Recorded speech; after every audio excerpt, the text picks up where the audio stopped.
Lecture number 5 पढ़ेंगे, जिसमें आज पढ़ेंगे हम परिमेय संख्या, जिसको रेशनल नंबर पढ़ते हैं। अभी तक हम 4 क्लास पढ़ चुके हैं, लेक्चर पढ़ चुके हैं 4 लेक्चर, उसमें आज पढ़ेंगे। हमको पता आप सब बहुत अच्छे समझे होंगे, और कोई भी दिक्कत है तो कमेंट करके जरूर बताएं। किसी लेक्चर में आपको ऐसा जो समझ में नहीं आए, हम आपको फिर से तुरंत रिप्लाई देंगे, उसका तुरंत पूरा करेंगे। चलिए आज हम रेशनल नंबर पढ़ते हैं। जो रेशनल नंबर है क्या, उसको समझते हैं, इसको परिमेय संख्या बोलते हैं। जब आप सब कमेंट करके बताएं, या तो इंग्लिश में भी कहिएगा तो हम पूरा इंग्लिश में भी लिख के अति लाएंगे, पढ़ाएंगे। फुल इंग्लिश ही और हिंदी, हम हिंदी इंग्लिश दोनों मिक्स करके पढ़ाते हैं, क्योंकि आप सबको समझ में आए। सच और बोलिएगा बाद में हम इंग्लिश में भी आपको ला देंगे। चलिए देखिए, परिमेय संख्या कहता है वैसी संख्या जिनको हम पी बाय क्यू के रूप में लिख सकते हैं, पी बाय क्यू के रूप में लिख सकते हैं। कहता है वैसी संख्या जिसे पी बाय क्यू के रूप में हम लिख सकते हैं। क्या करते हैं, लिख सकते हैं। उसे हम क्या करते हैं, परिमेय संख्या कहते हैं। उसे हम क्या बोलते हैं, परिमेय संख्या, जिसको रेशनल नंबर बोलते हैं। अब देखिए, पी बाय क्यू को लिख सकते हैं, लेकिन पी और क्यू क्या है? आप कहेंगे होल नंबर, प्राइम नंबर या कुछ भी, या नहीं। पी बाय क्यू मेरा क्या होगा, पी बाय क्यू क्या मेरा होगा, पूर्णांक होगा, जिसको इंटीजर्स बोलेंगे। क्या होगा, हम यहाँ फोजा लिख देंगे, पी एंड क्यू क्या होगा मेरा, पूर्णांक होगा।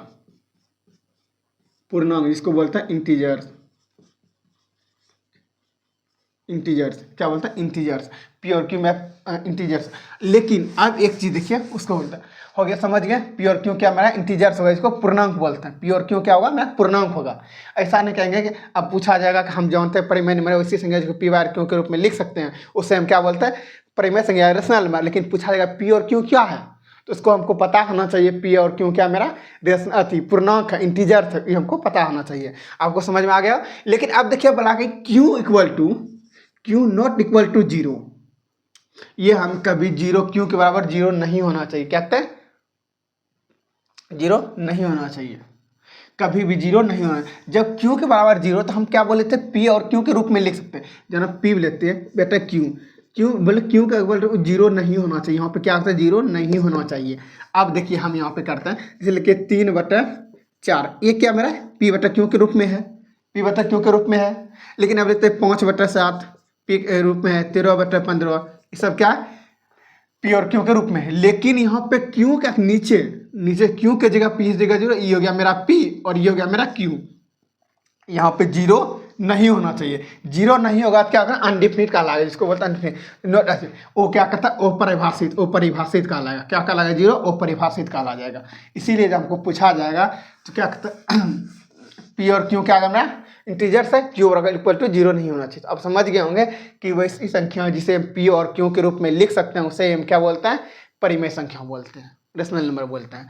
अब देखिए हम लिखते हैं, एक संख्या बताते हैं आपको। अब देखिए माइनस प्लस कुछ भी हो, जैसे 1/2, ये भी परिमेय है, 4/2। अब जब पूछा जाएगा बटे पी और क्यू का है तो लिख दे। लेकिन अब जब पूछा जाए कि मेरे पास कि क्या 6 भी परिमेय संख्या है, 6 जो है वो भी परिमेय संख्या है, हाँ हम कह सकते हैं, हाँ वो भी परिमेय संख्या है। वो भी क्या है, मेरा परिमेय संख्या। वो भी क्या मेरा परिमेय संख्या, वो भी क्या मेरा परिमेय संख्या, क्योंकि 6/1 लिख सकते हैं हम, 6/1 ये भी पी बाय क्यू के रूप में लिख सकते हैं। ये भी क्या परिमेय। अब हमको किससे पूछा जाए, देखिए √9 क्या है, परिमेय संख्या है या नहीं है। √9 क्या है, परिमेय संख्या है या नहीं।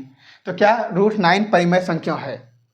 परिमेय संख्या को फैक्टर निकालते हैं, जोड़ते हैं 9 कितना बार में, 3 से 3 बार में, 2 बार में, तो क्या हो जाएगा, √3 × 3, 1 3 बाहर आ जाएगा। तो 3 मेरा क्या है, परिमेय संख्या है। 3 क्या है मेरा परिमेय संख्या, क्योंकि 3/1 हम लिख सकते हैं। जब कोई संख्या 1 लिख सकते हैं, ये क्या मेरा परिमेय संख्या का लगा, ये क्या आ जाएगा मेरा परिमेय संख्या। चलिए परिमेय संख्या में समझने में आपको कोई दिक्कत नहीं, सिंपल इसी में आपको एक चीज समझा देता है कि वो परिमेय संख्या क्या कहता है। वो परिमेय संख्या नंबर, इसको अपरिमेय संख्या, रेशनल नंबर, अपरिमेय संख्या वो इसी संख्या जिसको हम पी बाय क्यू के रूप में नहीं लिख सकते। तकनीक बोल रहे थे लिख सकते हैं, इसके बाद आप कहते हैं इसको हम नहीं लिख सकते। परिमेय संख्या हम बोलते हैं लिख सकते हैं पी बाय क्यू के रूप में, और लेकिन अपरिमेय संख्या में पी बाय क्यू के रूप में नहीं लिख सकते। क्या होता है, नहीं लिख सकते। अब देखिए हम पी और क्यू क्या है, पी और क्यू क्या है, पूर्णांक है।